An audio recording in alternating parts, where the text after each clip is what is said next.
How's it going, people? Welcome back to the channel and welcome to another video. Today I'm going to be, hopefully, driving this Formula Renault 3.5 around Hungaroring, very poorly as you can see. But normally I would be going out and doing a video driving around in my MX-5 or in my Polo. Oh my gosh, I'm getting so off track there. And yeah, it would be like a, I don't know, me driving, doing interesting things, etc, etc. Obviously I can't do that today because it's dark. It gets dark at 4 o'clock and I have a job and I was at the office all day. So yeah, unfortunate that. But I thought, now that I've finally moved into this new flat, I would do a video, like one of my classic driving videos, and talk through a topic. But the topic today, if you follow me on Instagram, you'll know that last week I asked if you guys had any questions for me for a Q&A, and you did. Quite a few, in fact. I think you gave me maybe 40, 50 questions, which is great. So if you're not following me on Instagram, at CarlsWithJB, go ahead over there. It'd be very, very helpful if you go do that. And yeah, you'll get to take part in more stuff like this. However, today I wanted to answer 20 of those questions. I amalgamated a few of those questions down because there were lots of obviously repeat questions. And yeah, I wanted to answer some of those whilst driving. So this takes a lot of focus, does iRacing. And so I don't know why I'm trying to do both things at the same time, but I thought this would be a good practice for me to kind of, one, learn how to talk more fluently, because I think I'm pretty bad at that on YouTube. And two, get back into iRacing. This is literally the first time I have turned on iRacing in about probably 6 weeks because of how busy we've been getting into the flat, etc. So let's have my nonsense. Remember to like, comment, subscribe, all that great stuff. Without further ado, let's get into the video.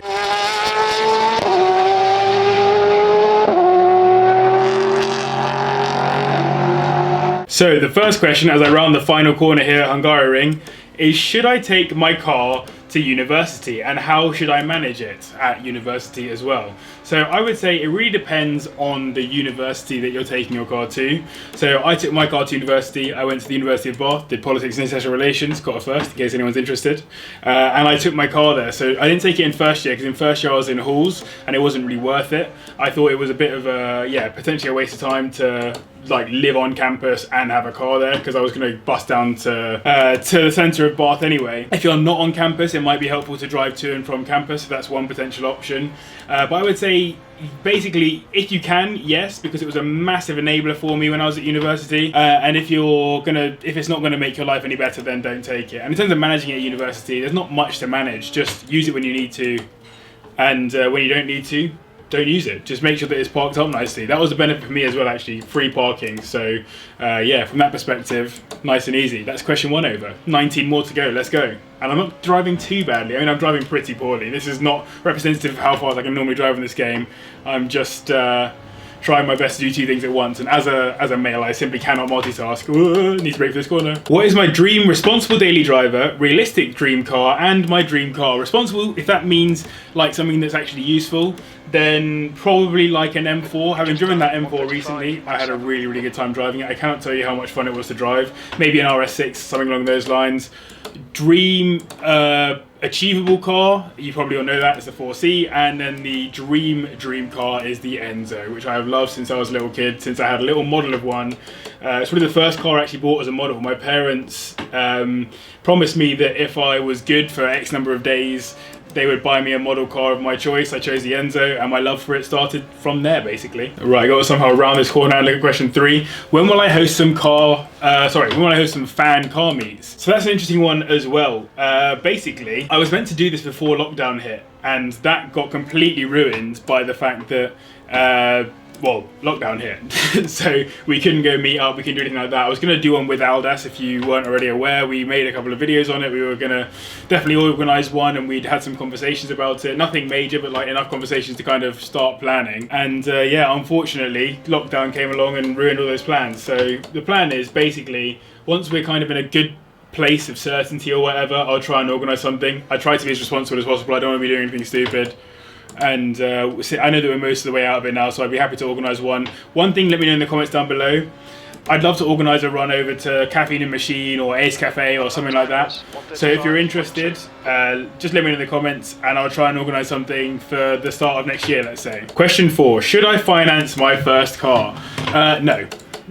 is probably my answer. I mean, even if you're rich as anything, or if you are low on funds, either way, my recommendation in many of my videos has been to just buy something cheap and cheerful. Get a cheap, cheerful first car. It doesn't need to cost you very much money, and just enjoy it. Particularly if you're a car person, you will love the stories that you have to tell about your rubbishy, slow, cheap little first car. And normally they're relatively cheap to insure. Like, I've done a couple of videos on this. There's a video that I've done around whether it's worth buying an expensive first car or you should buy a cheap first car, and every time financially it works out much better buying a cheap first car. Now, there are plenty of other arguments against it, like maybe a newer car might be safer, might be more economical on fuel or whatever, but all of those factors aside, like, just get a cheap old car, you'll enjoy it, get a nice banger, and you'll have a good time. That's just my opinion. Feel free to disagree with me on that. Kind of getting the hang of this now. I mean, lap times are not representative still, but I'm able to talk at least. And as we're on the final corner, let's look at the next question. Car I wish I'd bought before I appreciated. Subaru Impreza P1. That would be the one for me. I should have bought it when they were 15, 14k. Now they are just going up and up and up, and yeah, they're going to be entirely unaffordable soon because the 22B, being the only other two-door Impreza that is like widely available, is already skyrocketed the moon in terms of price. So yeah, if I would 100% want to get myself into a P1 back when I wanted to buy one in like 2016. So silly me, eh? Fastest corner on the track, and I'm trying to read the next question. Knowing what I know now, what would I have chosen as my first car? I would have taken the Skoda still. I loved my Fabri estate. Like, still probably my favourite car I've owned in terms of just like the love for your first car doesn't go away. So I would have still taken the Fabri estate. I wouldn't have changed anything about it. I got very lucky with that purchase as well. It makes me feel like I'm really intelligent, but I wasn't very intelligent. I just spent 400 quid on a car, and that's what I got. And eBay enabled me to do so. The only other car that I consider would be a Swift, because Swifts are actually really good value for money, really nice cars to drive. If you haven't watched my review on a Swift or 1.3, they're such a good first car, man. Like, my friend Dhruv has one, and yeah, I can confirm it's a properly nice first car. So that's the only other car I would have considered, but the Fabri estate is goated in my opinion. Maybe you get a Polo, but just go to Fabri estate, that's the one. One car I wish I'd bought sooner and hadn't doubted. Well, I mean, I've only ever bought like 4 cars or whatever, and the MX-5 100% has to be that car because it just is so good. Like, the amount of times I watched online videos about MX-5s and I was like, whatever, I'm not that fast. Like, I don't really like the look of it that much, don't really like the cult following behind it. It's not really my thing. Not a massive JDM fan. I do like JDM cars, but I'm not like a JDM nerd. But then yeah, when I bought one, after you guys suggested that I buy one, best decision in terms of cars I think I might have made other than the Skoda. Like, it's been such a good car to drive. It really is a driver's car. I have to say that. And the modifications that are available for it have made my life so much more interesting, and I've learned so much about how to work on cars, and yeah, it's just so much fun, man. I need to get back out on track in it. I've taken it actually with me to my new flat, which is a waste of time because it's not ULEZ compliant, but I just couldn't live without it. So it's come with me. £12.50 a day, here we go. Max or Lewis, Mercedes or Red Bull this year? I'm a massive Lewis Hamilton fan. There's no escaping it. So yeah, I'd love for him to win, and it's so interesting at this time of the season. Like, I'm happy either way. I'm a big Formula 1 fan ultimately, and I think this year's been great for the sport. I don't like all the toxic fan stuff, which is kind of why I don't like making F1 videos, and I don't make any F1 videos. So yeah, I'm not really interested in all of that. But yeah, definitely Hamilton. But I'm also not really a Mercedes fan. Like, I'm a Hamilton fan, but I don't like live for Mercedes. I really respect what they've done. I want them to beat Red Bull this year because I'm not a huge fan of Christian Horner, if I'm perfectly honest, but that's a whole other video in and of itself, which I won't make because I don't make F1 videos. I think like my favourite team, being real, is Ferrari. They're just so rubbish at the moment. I had to keep it nice and quiet until they get back on top again, and then I'll look like a massive glory hunter. So that's kind of where I'm at. I have taken my lap time down by 2 seconds, by the way, during this video. That's pretty decent considering I haven't driven in months, and I'm also trying to talk to you lovely people. Japanese cars versus German cars. I'm not really pro or anti either. I really trust, I know I shouldn't really because of the amount of scandals they've had, but I really trust the VW Group cars because I've just driven them. It's not that I trust them in terms of reliability or anything like that, it's just that I know them and you just trust things that you know. But I like cars from both. I'm like, the reason why I made this channel is because I am a fan of cars, plural. I just like cars broadly. So yeah, I might have my favourites and my least favourites, but in general, I can appreciate all sorts of different types of cars. And yeah, I think it's just nice to like cars from wherever they come from, I guess. I'm not really too fussed where they come from. I do like car culture in different countries though, and I love Japanese car culture. I think that they really get into it in a very certain type of way, but at the same time, the Germans have massively advanced car technology, and they've really pushed the boundaries of what is achievable in a car. So yeah, massive respect for both is all I would say. Discord server plans. Now, the Discord I started probably like, might have been a year ago now. Time is literally an illusion at this point. But yeah, it's really cool, all the people who jumped over there. I think there's probably like, I can't remember now, like 40 or 50 on Discord who chat and whatever. I haven't really had many plans for it, to be honest. Like, the idea is just a place for people to chat about their cars and have a good time. One of the plans that I'd like is I recently got Forza Horizon 5, which is the first time I've ever got on a Forza game in my entire life. So if anyone wants to play with me, you'll be able to see that I'm playing it on Discord if you jump on. And yeah, come and harass me, I suppose. I'm not very good at it. I much prefer doing stuff like this, like proper sim racing, but I do like also being able to drive my own MX-5 in Forza. So from that perspective, that's kind of the goal. Like, it's a place for everyone to come and chat and do whatever they want to with cars. But at the same time, yeah, I like gaming. So iRacing, GTA, and Forza Horizon 5, hit me up. There's a great question here that I'm going to skip because I want to talk about that whilst I'm not driving, because it's that good. But turbocharger or supercharger is the question beyond that, so let's talk about that one. So turbocharger or supercharger, again, like Germany versus Japan, I'm not too fussed. I like both. I supercharged my MX-5 because I wanted something a little bit different to most people. Like, lots of people turbocharge their MX-5. It's not a bad thing, they just do. And I wanted to therefore try something different, and I'm really glad that I did, because it really has upgraded the way that the car drives, made it just an experience every time you get into the car. And I love the whine. The whine is just so aggressive. It's not for everyone.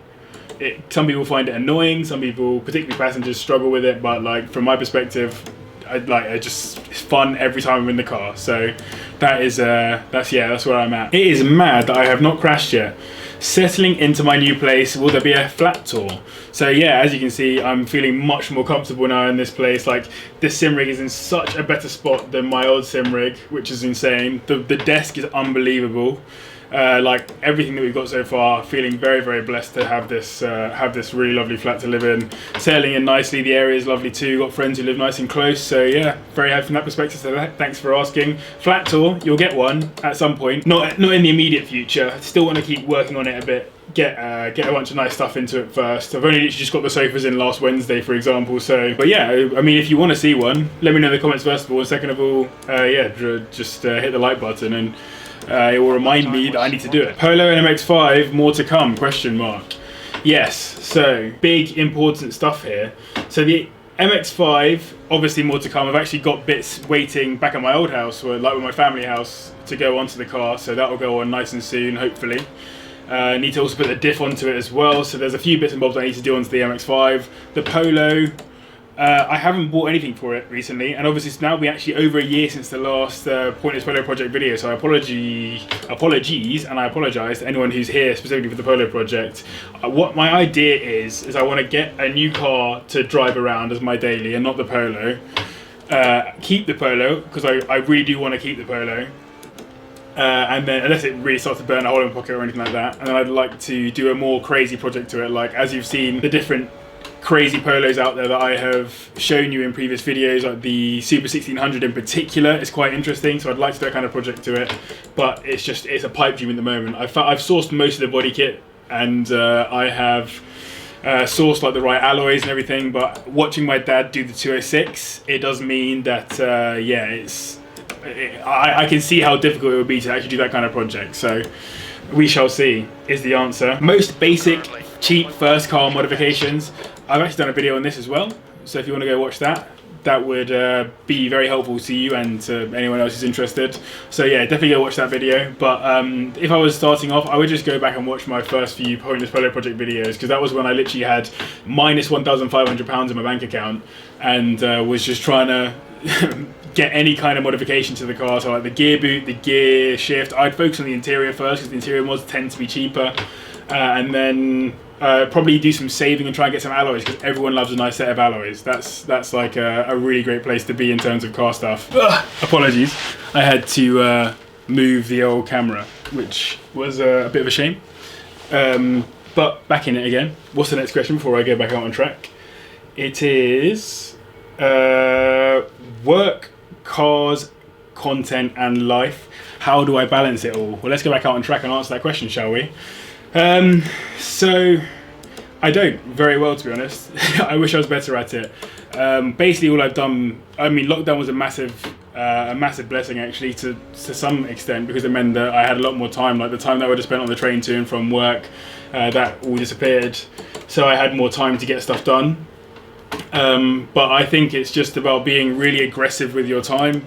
So on a good day, and not every day is a good day, I'll wake up, start work until like 5 or 6, and then try and go for a run. And then once I've gone for a run, do some YouTube work, and once I've done some YouTube work, relax for the evening. But I think the key benefit for me is that I don't need too much sleep. I'm like a night owl, so as long as I get up in time to get working, then I don't really require much time sleeping really. So that's definitely a benefit from my perspective. But anyone else who's trying to get into this kind of thing, I would just say set yourself a routine and try your best to stick to it. I'm rubbish with routines, but I now have one, which is obviously changing now that I've moved flats and stuff. But yeah, get a routine, try your absolute best to stick to it, and be really good at hitting deadlines. That's the key thing as well. Like I have deadlines, like for example a Tuesday 6 PM video and a Friday 6 PM video, and both of those I managed to somehow hit every single week, and I'm just ruthless with my time to make sure that I get them done, I suppose. So that's the best thing I can offer you. And then in terms of life, I haven't really said anything about life, by the way. Yeah, just I like just know the things that don't really matter to you. So what things matter to me are like, yeah, spending time with my girlfriend, my friends, my family, going go-karting and sim racing and gaming. So as long as I can try and fit those things in enough per week to satisfy my mental state, I'm happy. Advice for young drivers about purchasing a car. I've made another video on this. Again, my advice is to go cheap. In fact, no, more broad than that. It doesn't have to be expensive, it doesn't have to be fast, and it certainly doesn't need to be special. It just needs to be like the car, a nice car for the moment, and as long as it does what you need it to do, it's not too much hassle, then yeah, it's a great car in my opinion. And that's definitely the case, for example, with my MX-5, because my MX-5 is really fun to drive, but it only cost me £1,000. And yeah, I've spent loads of money on it ever since, but it was £1,000 purchase that has enabled me to do a whole bunch of cool YouTube videos, to do track days, to do all sorts of fun stuff. And it wasn't like the most special car in the world. Everyone in the mum's got an MX-5, so it's not like I pushed the boat out and went really interesting. So yeah, just find a car that you like, buy it, and enjoy it. It's my thought process. Only a few questions left. Backstory to my dad's Renault 5. I don't really know the full story, but I'd be happy to make a video on it at some point. I'll ask him and I'll talk to him about it. But the actual, yeah, his story behind it. He actually built a different Renault 5 before. Like I think it was a Turbo 2, like a Monte Carlo or something like that. I can't remember. And then started building the Maxi Turbo, and the Maxi Turbo must have been finished in the early 2000s, I think. Maybe it was even earlier than that, might have been the late 1990s. And it's had a few modifications since then. Like I think it was right-hand drive when he first made it, now it's left-hand drive. But if you want a full video on it, I'd be happy to talk to my dad about it and actually find out the full stuff. I probably should know that, but I don't, so apologies. Poor son things. My favourite hot hatch, following on nicely from that, is the Renault 5 Turbo 2. Love classics. I'm not really that into modern ones, if I'm perfectly honest. I do like the A45 S. I think it's a very cool car, but yeah, I have to go classic, and I'd have to go for a Renault 5 Turbo 2 as a road going car. If it was non-road going, then yeah, Maxi Turbo. Top 3 favourite food or cuisines or whatever. So 1, I really love steak. Blue steak, ribeyes, oh, perfect. That does it for me every time. Second of all, probably Asian, Southeast Asian. So by that I mean stuff like curry. I really love a good curry. Dishoom is one of my favourite restaurants. Oh, and by the way, when it comes to steak, highly recommend, if you've got loads of cash, Jones Family Kitchen. If you haven't got loads of cash, Flatiron. Both places are really nice. And then my third one would be Italian, but particularly pasta. I love pasta. So yeah, particularly making pasta for myself is just good comfort foods. And so what kind of lap time have I done, by the way? 1:33.2, that is rubbish. I'm pretty sure I could do much faster than that. I don't actually have to change my things, somewhere over here. What's my actual all-time best lap? Oh yeah, 1:31.8. So yeah, I'm miles off my actual time. Talking takes 2 seconds, or adds 2 seconds onto your lap time. But I want to talk to you properly about this final piece. So, hair probably looks rubbish now. And also, by the way, thanks Jimmy Broadbent for having the same initials as me. JB, love it. But yes, so the final question that I wanted to answer, if I was to liken myself to a car, what car would it be? So I literally couldn't think of an answer for you. Like I couldn't come up with an answer. So yeah, instead I thought I would ask my friends and let them decide. So let's start with my best friend, shall we? He said he would go for an E34 M5 or maybe a CLK Black Edition or maybe a G-Wiz on some days. So the reason were something practical, something fast, something cool, something that people would know and respect, but then added the CLK because of flair and aggression, so I'll take that, and then G-Wiz because apparently I'm a dickhead, so that's best friends for you. I asked my girlfriend, she said a G-Wagon because it's hubris in car form, so yeah, nice to have nice friends. One of my good friends and my neighbour said that I'd probably be a McLaren because British and trying to convince people that I'm a hard racing machine, but actually I just want to turn heads. He's got me down to a T there. That is very much the case. I asked Aldas, who said Ford Mustang. He said, talks a big game and thinks it's all that, but it's all show and no go. So much appreciated, Aldas. And then I came back to him because he asked me the same question. I said, he's a Daewoo Matiz. Small, slow and ratty. Have that, Aldas. And the final one was from my friend Uma, who owns the Alfa Romeo 4C, and he's also my work colleague, so he let me know that he thought, in fact his was actually well in depth here, so he said, my jawline makes him think of a Land Rover Defender, personality is a Lamborghini Huracan Evo 2-wheel drive in Viper Green, or a 991 RS in ultraviolet purple, so I think he's referring to, he's referring to my Hawaiian shirts and my sensible underpinnings, very nice. I'm also a bit like a Toyota Hilux. I can just grind out whatever it is. That is very true. I literally do like 100-hour weeks. Then he put all that together and said, actually, I'm a Urus because of the jawline, the wild and mad, and the sensible stuff, and all that other kind of stuff. So he said, don't be offended, it's a compliment. I don't really like Uruses, but I'll certainly take it. So I hope this video was interesting. I know that it's a little bit different again. Apologies. I'm trying out different stuff at the moment just because of moving into the flat. Been so busy recently with work and obviously with the move. So yes, just trying out some different stuff. More normal content will be coming soon. Sorry. But yeah, I hope you enjoyed this video. If you did, please hit the like button. I'd really appreciate it. And subscribe as well if you're new. Massive thank you to the patrons as always for their support. And to you guys as well for watching. I'll see you in the next one. Listen.